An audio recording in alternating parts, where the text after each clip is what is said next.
Dear students, in the previous lecture, I have discussed about solving goal programming using spreadsheet. In this lecture, I am going to discuss about a complex problem of goal programming. Here, I will be considering multiple goals with same priority levels. So, the agenda for this lecture is solving more complex problems. As usual, we are going to formulate the goal equations and we are going to formulate the objective functions. In this lecture, I am going to explain formulate and solve goal programming models that involve multiple goals with the same priority levels. So, what I am going to do? I am going to formulate and solve goal programming that involves multiple goals with the same priority levels. So, the spreadsheet solution procedures outlined in this lecture develop a solution to a goal programming model by solving a sequence of linear programming models. So, we are going to solve a sequence of linear programming models. What is the meaning of same priority level? For example, if I say priority level P1, there may be some goal 1, goal 2. Priority level 2, there may be goal 3.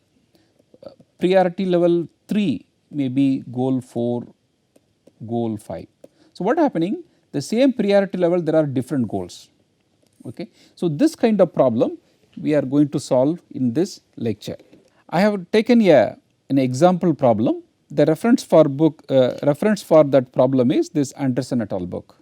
The management of ABC supplies establishes monthly goals or quotas for the type of customers contacted.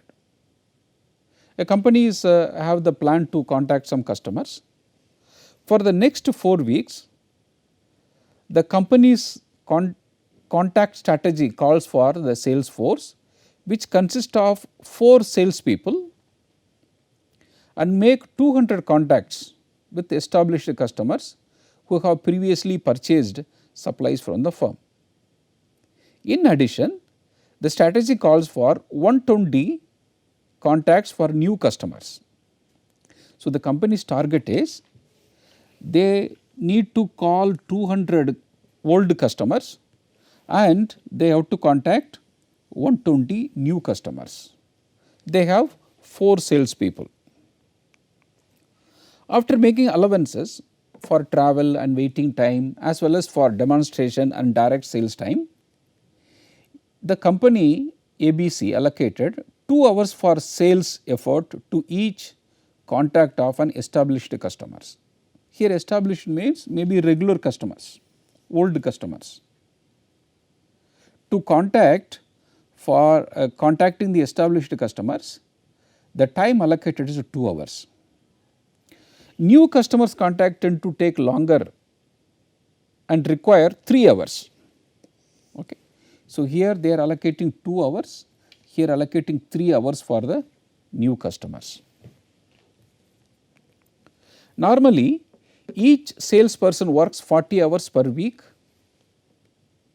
So, 160 hours over the 4-week planning horizon. So, 40 multiplied by 4. Under a normal work schedule, 4 salespeople will have, because one salesperson will have 160 hours. So, they have 4 salespeople. So, 4 multiplied by 160, they will have a 640 hours of sales force time available for customer contacts. So, they are going to contact two type of customers. One is an established customers, another customer is new customers. So, management is willing to use some overtime if needed, but is also willing to accept a solution that uses less than that the scheduled 640 hours available. So, they are willing to accept a solution that uses less than scheduled 640 hours of available. That means, they need not work for 640 hours, they may work less than 640 hours also. However, management wants both overtime and underutilization of the workforce limited to no more than 40 hours over the 4-week period. So, they say overutilization and underutilization should be limited no more than 40 hours. What is the meaning of that? For example, in terms of overtime, the management goal is to use no more than 40 hours. What will happen? So, already they have 640 plus 40. So, maximum they can work 680 hours of salesforce time. In terms of labor utilization, management goal is to use at least, because they permit underutilization.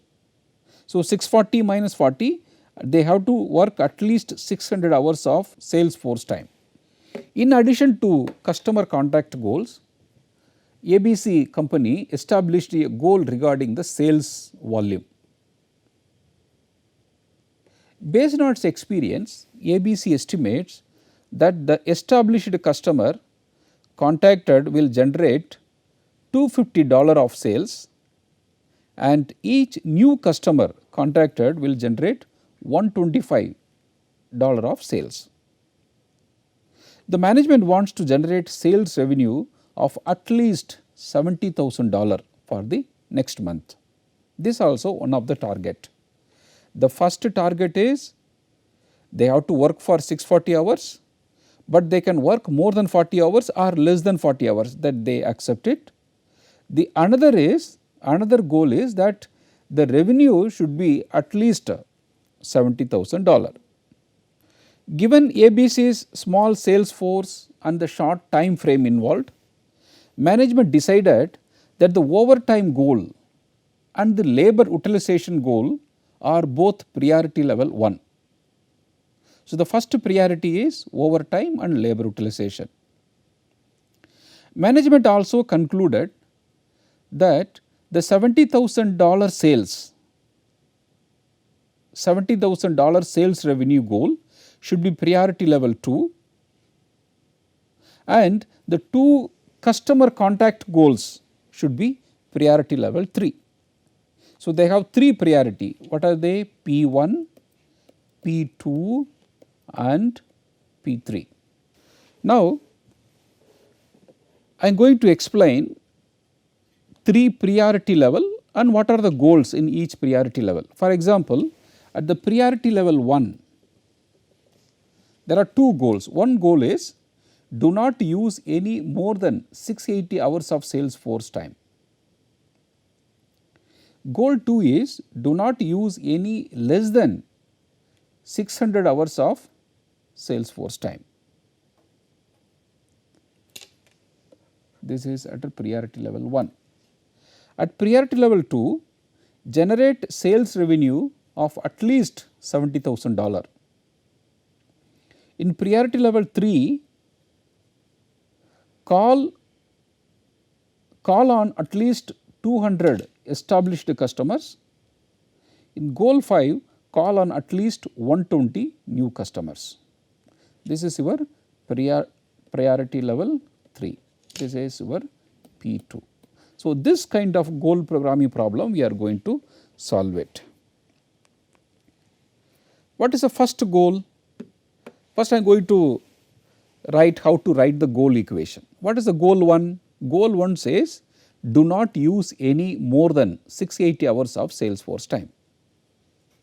So, decision variables whose value will be used to determine whether we are able to achieve the goals or not. What are the decision variables we are going to consider? E. E means the established customers contacted. N means number of new customers contacted. We know that for each established customers, the time required is 2 hours. So, 2E plus for new customers, the time required is 3 hours. So, 3N. So, 2E plus 3N, 2E plus 3N equal to 680 plus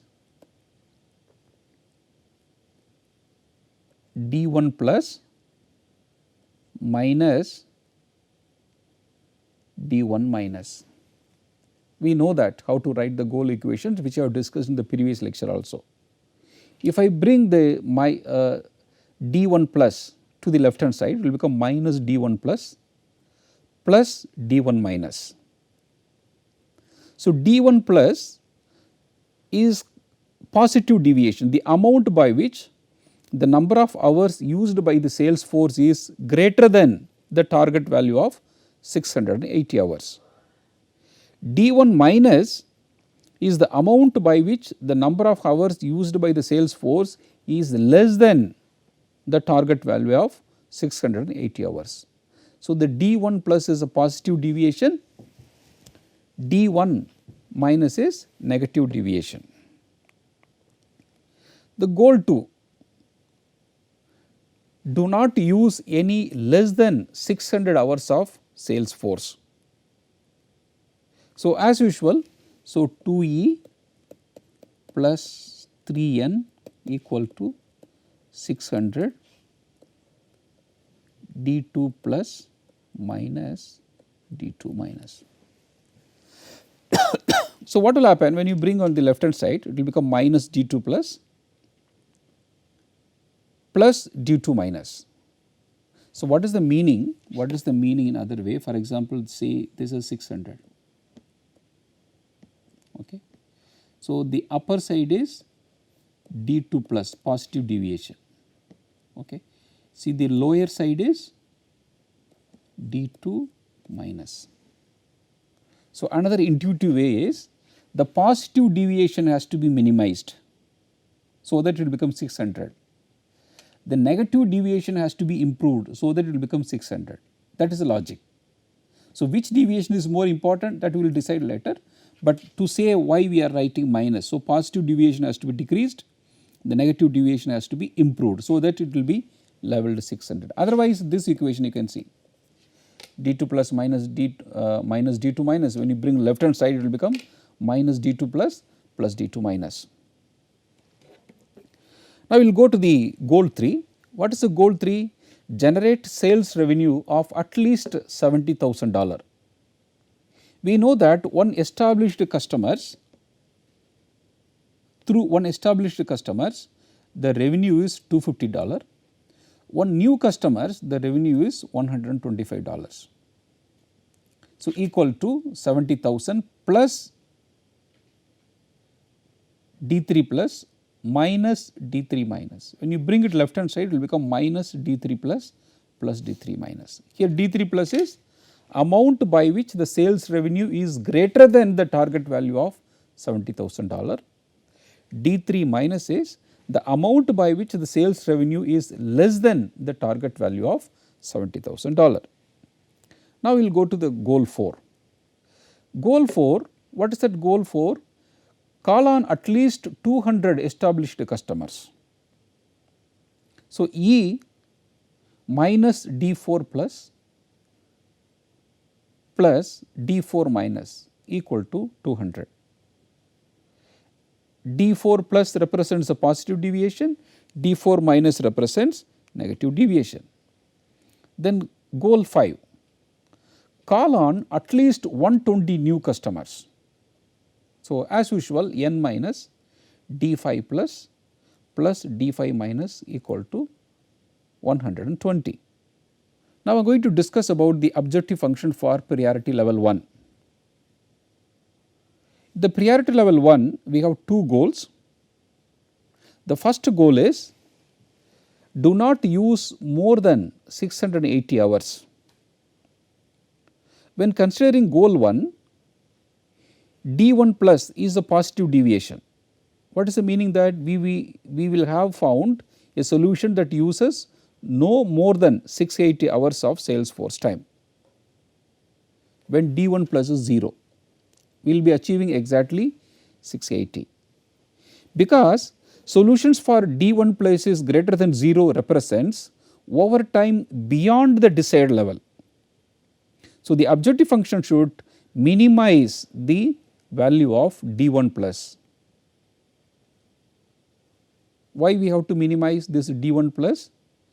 Out of d1 plus and d1 minus, which is not desirable, the positive deviation is not desirable, because that objective says that do not use more than. So, positive deviation has to be minimized. So, we are going to minimize D1 plus. And we will go to the another goal. What is another goal? Do not use less than 600. So, by looking at the objective of goal 2 itself says that the negative deviation has to be minimized. When considering goal 2, if D2 minus equal to 0, we will have found a solution that uses at least 600 hours of salesforce time. In case D2 minus is greater than 0, what will happen? The labor utilization will not have reached the acceptable level. Thus, the objective function for priority level 1 goal should minimize the value of D2 minus, because it says do not use less than 600 hours. So, the negative deviation has to be minimized. That is why we written D2 minus. Because both priority level 1 goals are equally important, the objective function for the priority level 1 problem is minimize D1 plus D2 minus. Now we will write the objective function for priority level 2. What the priority level says? The revenue should be at least $70,000. So, D3 plus represents positive deviation, D3 minus represents negative deviation. Which is desirable? If it is positive deviation, that is acceptable. That means if the revenue is more than $70,000, it is acceptable. But if the revenue is less than 70,000, that is if you get some value for D3 minus, that is not desirable. So, we have to minimize our negative deviation. That is why we have written minimum D3 minus. Now, we are going to write objective function for priority level 3. In the priority level 3, there are two goals. One is a goal 4 and goal 5. What is a goal 4? At least 200 established customers has to be contacted. In this function, E minus D4 plus D4 minus, when considering goal 4, if D4 minus is equal to 0, we will have found a solution with at least 200 established customers. However, if D4 minus is positive value, we will have underachieved the goal. That means, we are not able to contact 200 customers. So, we have to minimize our underachievement. So, D4 minus. Come to goal 5. There are overachievement and underachievement. So, at least 120 customers. If you overachieve, there is no problem. So, D5 plus there is no problem. But when you go for underachievement, that is D5 minus, that is not desirable. So, we have to minimize our D5 minus. So, for priority level 3, so the objective function is minimize D4 minus plus D5 minus. However, suppose the management believes that generating new customer is vital to the long run success of the firm, and the goal 5 should be weighted more than goal 4. So, we are giving more importance to the new customers. If management believes that the goal 5 is twice as important as goal 4, if management believes that goal 5 is twice as important as goal 4, so the objective function for the priority level 3 problem would be D4 minus plus 2 D5 minus, because 2 is the higher weightage for the new customers. So, we have to multiply by 2. Now, what is the overall objective function? Combining the objective functions for all 3 priority level, we obtain the overall objective function P1 D1 plus P1 D2 minus. So, this is our level 1, this is our level 2, this is our level 3. We know that the P1 it is not the multiplication factor, it is to show this is a priority level 1. In priority level 1 there are 2 goals, priority level 2 there are 1 goal, priority level 3 there are 2 goals. Now, I have brought the complete goal programming model, goal objective function, goal 1, goal 2, goal 3, goal 4, goal 5. So, we are having 5 constraint. Now, we are going to solve this goal programming problem with the help of spreadsheet. The following procedure develops a solution to a goal programming model by solving sequence of a linear programming problems. The first problem comprises all the constraints and the goal equations for complete goal programming model. However, the objective function for this problem involves only P1 priority level goals. Again, we refer to the problem as the P1 problem. Whatever the solution to the P1 problem, a P2 problem is formed by adding a constraint. See that we are adding a constraint to the P1 model. At the time of solving P2, we have to add a constraint for the P1 that ensures that the subsequent problem will not degrade the solution obtained by the solution obtained for the P1 problem. That is the meaning of preemptive. So, the objective function for the priority level 2 problem takes into consideration of only P2 goals, but you have to add the constraint of P1.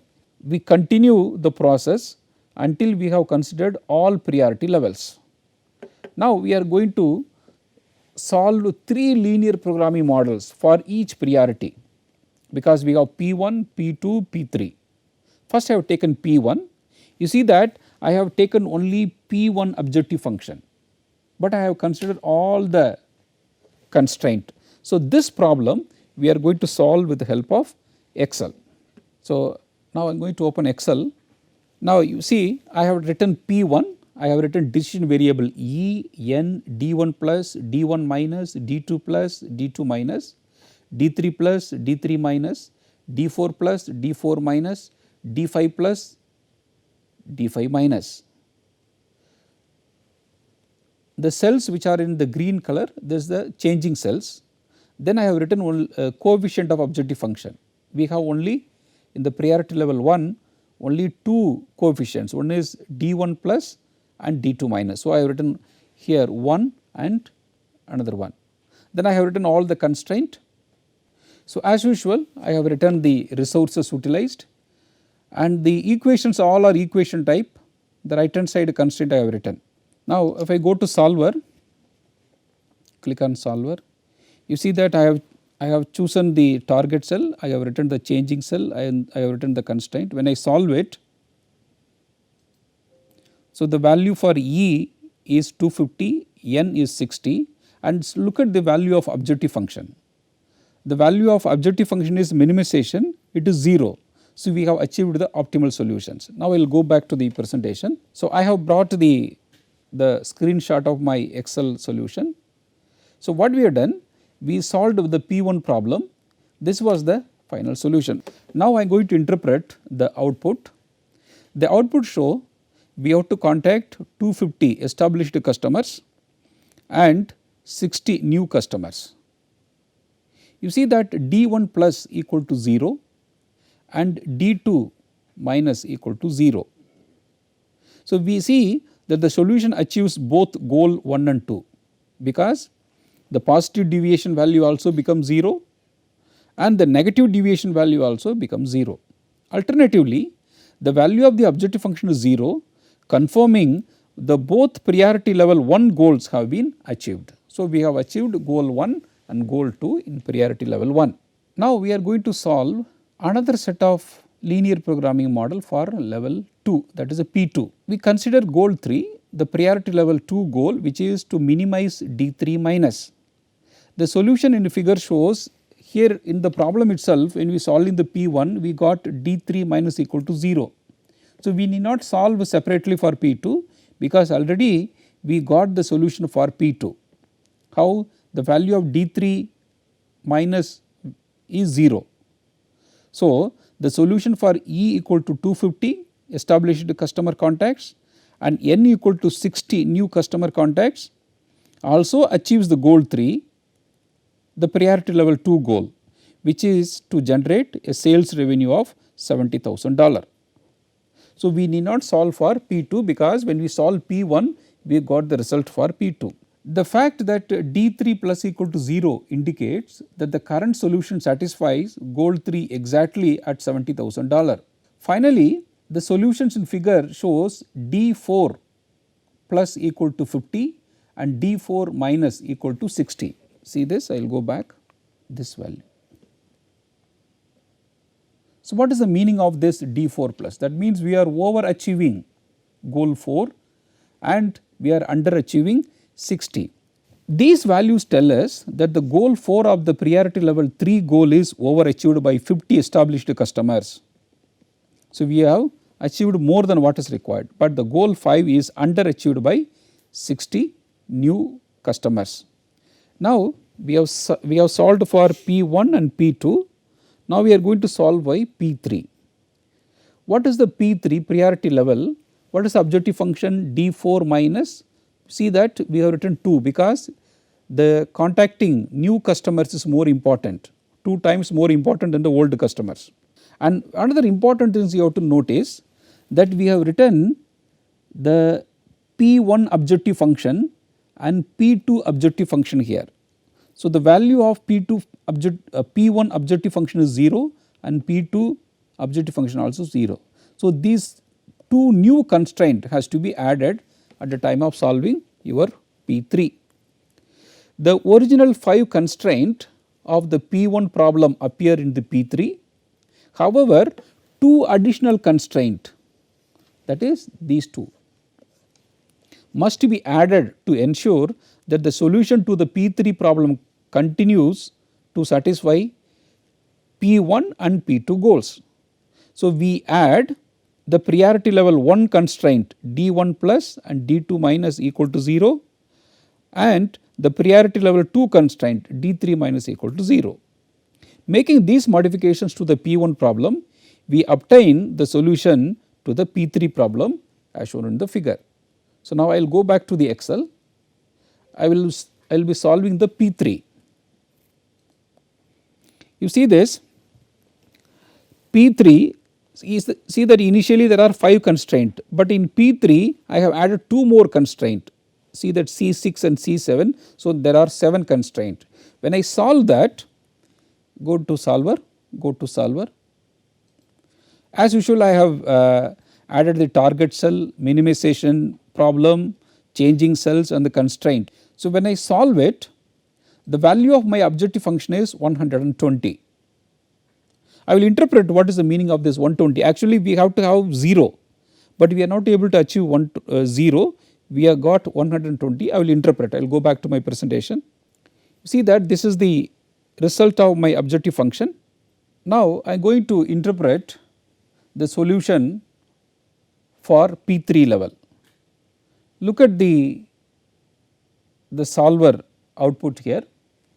The objective function value is 120, but we have to minimize, that means it has to be 0. We are not able to achieve 0.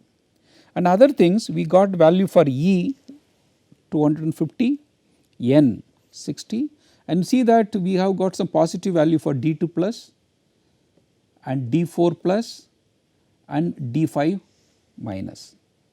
So, what is the meaning of this one? So, referring to the figure, we see that the objective function value of 120 indicate the priority level 3 goals cannot be achieved, because we got the value of D5 minus equal to 60, it has to be 0. So, the optimal solution of E equal to 250, N equal to 60 result in 60 fewer new customers contact than they desired. So, we have to contact 120 new customers, but we are able to get only 60 customers. So, underachievement is how much? 60. So, that underachievement is nothing but your D5 minus.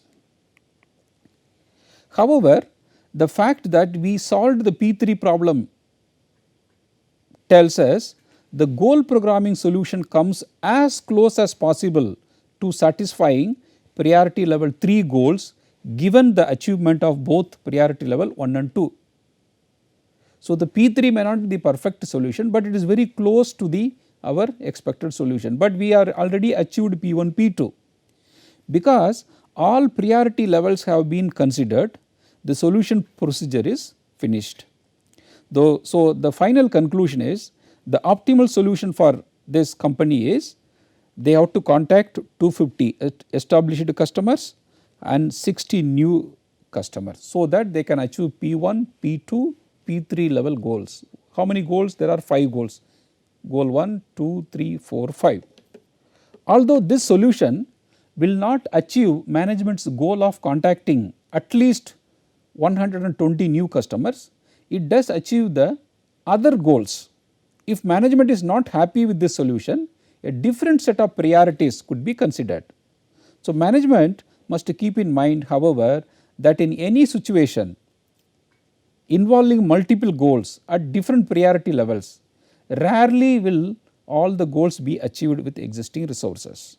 So, it is difficult to achieve all the goals at a time. So, but we can achieve the goals as much as possible. Dear students, in this lecture I have explained how to solve a complex goal programming problem where there are multiple goals in same priority level.